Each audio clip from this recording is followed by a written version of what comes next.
दिसून येईल एक हिंदुत्वाचा झंझावत भारतीय जनता पार्टीने दिशेने येतोय।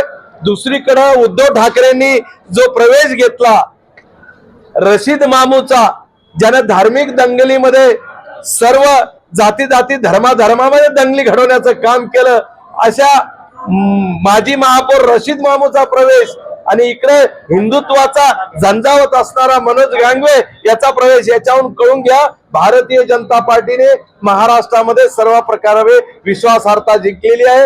एक सांस्कृतिक धारवारला धरून हा प्रवेश होतोय। निश्चितपणे मनोज गांगवेचा आम्ही मोठ्या प्रमाणावर स्वागत केलेलं आहे। पण आपण असं भाषणामध्ये बोलले किंवा दोन कार्यकर्त्यांचा सन्मान व्हायला पाहिजे। हे बघा, आम्ही ज्यांना जनतेचा विश्वास आहे त्या नेत्यांना प्रवेश करताना हे सांगितलं, जुन्या कार्यकर्त्यांचाही विश्वास तुम्ही जिंकावा ही भावना ठेवतो, कारण ज्याची ताकद आहे त्याला खऱ्या अर्थाने जनतेच्या सेवेसाठी निवडणारा पक्ष आहे।